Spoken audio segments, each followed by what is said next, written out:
Hi, I'm Sylvester, and are you a business owner with questions about small business loans? Or have you taken out a loan with terms you can't fully understand?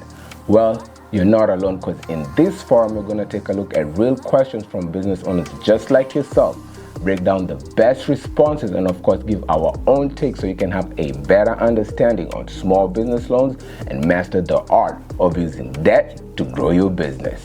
Welcome to Funding and Business, and let's get into this shagala bagala. Yeah, you probably be wondering what shagala bagala means. Shagala bagala means chaos. Chaos. That is chaotic, so is money. But first, let's just dive into it. Our first questions do come from Reddit. This one's coming from Reddit r/small business. You can follow us on Reddit r/funding and business. On Facebook, same thing, funding and business. Instagram, funding and business. If you're watching this from LinkedIn, please connect with us. YouTube, same thing. Just subscribe so you can have more information on how to master the art of using debt to grow your business. Let's just dive in. The first question comes from Educational Look 5277. It says, best place to get a small business loan. So it goes like, I own a small restaurant and we're picking up quite a bit right now since it's summertime, but I really could use some extra money to pay some of our vendors and cover staffing costs. We're doing really good revenue, but it's just hard to keep up sometimes with all the money coming in and out, and it would be nice to have a little bit extra to get us through the busy season. Does anyone have any recommendations on where to go for this type of thing? I went to my bank and they told me it would be a month-long process at least to get a loan, which won't really work for me. Well, if you have any suggestions yourself, feel free to put them down in the comment section below. If you have questions similar to this, feel free to put them in the comment section below, and we can also take a look at it and maybe break it down and give our own responses based on our experience.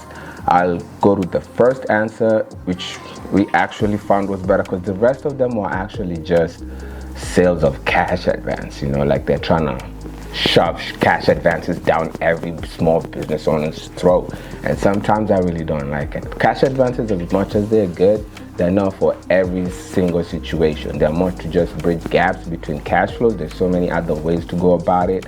There's so many other products to actually use, and that's why here we're trying to master the art of using debt to grow the business rather than just take every single thing in sight, because we're having problems. So let's start. Miley 30 says, before you dig a deeper hole, pause for a minute. Your business is good. What is causing the cash flow problem? It's important to figure this out. If you don't, you'll soon find you can't pay back the loan. Very, very good point. Don't borrow until you have a solid understanding of why business is good, but you can't pay ongoing normal bills and how you're going to address that. I actually second it, so I would urge you guys to stay till the end of the video so you can also hear my take, and I can give you reasons why restaurants or businesses we've worked with based on my experience go through similar situations where they're receiving high traffic, high cash flow coming in, but they're still not able to pay their vendors. They're still in debt. They can't keep up with their expenses, and they're barely even able to pay their staff.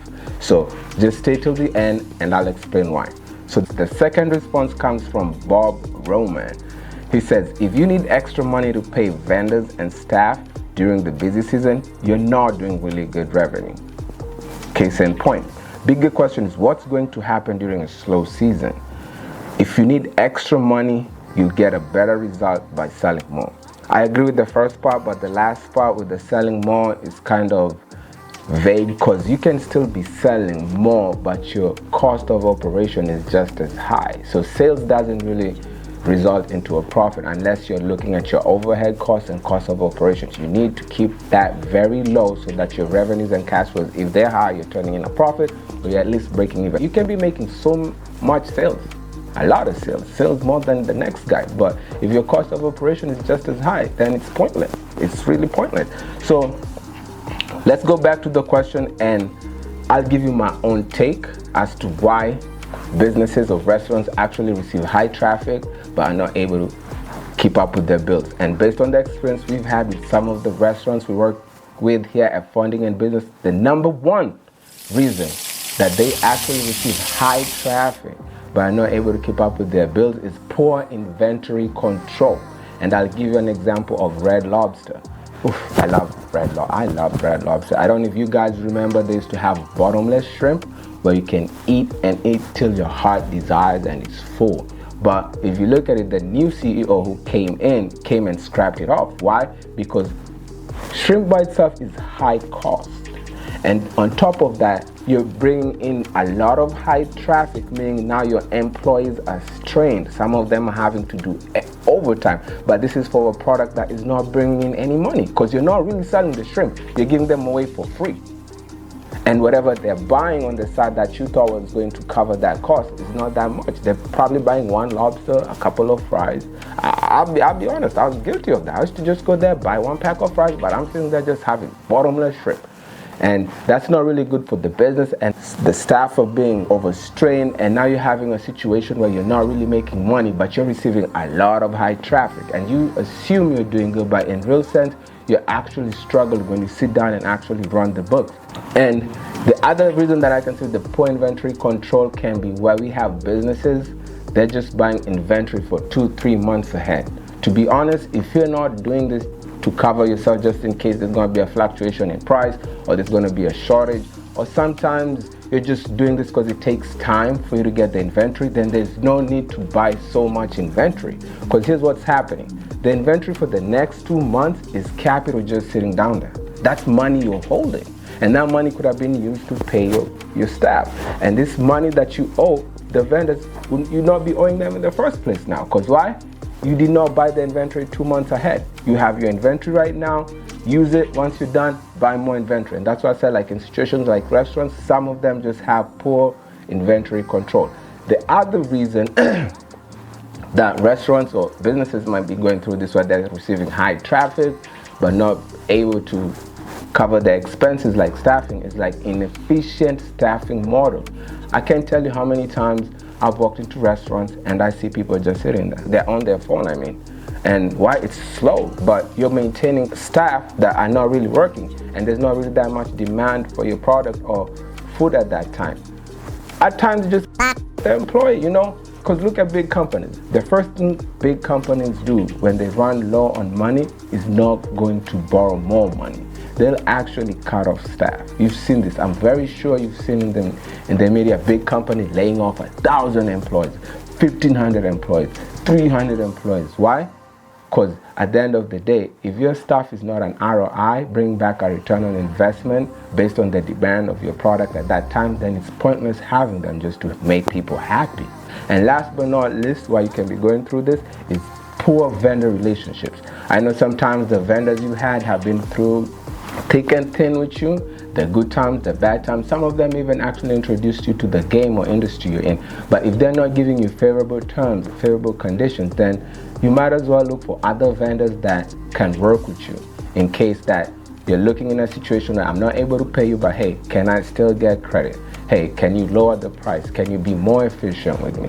So that's the 3 major things that I've seen with some of the restaurants I've worked with, that they receive high traffic but are not able to pay the bills. And I'll second this person here. Do not use debt. Do not use debt to solve problems that have zero return on investment. Paying your vendors, if you're not making a profit, is a problem with zero return on investment. If you have staff and you just have to borrow money to pay them, again, that's just zero return on investment. Look at it this way.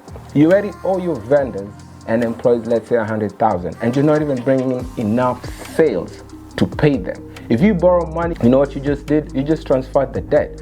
Now, you don't owe your vendors, you don't owe your employees because you paid them off, but now you owe the bank 100,000 and then some, because there's something called interest, and you're still not bringing in the money. So when you're having problems like this, go back to the fundamentals, as I mentioned. Look at the root cause of why you're going through these problems. Why are you having so much high traffic but you're not able to keep up with your bills? You're having so much sales but you're still drowning.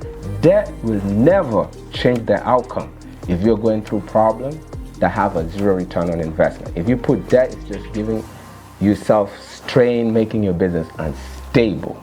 So I would advise this person to actually figure out what the problem is.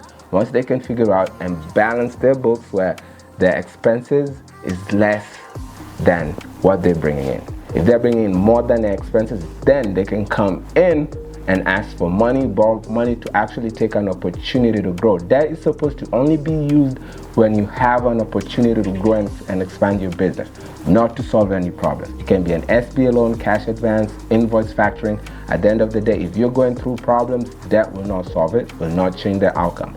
Fix your problems. Make sure your fundamentals are right. If you have to cut people off, if you have to improve your vendor relationships, if you have to make sure your inventory is on point, do that. But do not use debt to fix a problem with no ROI.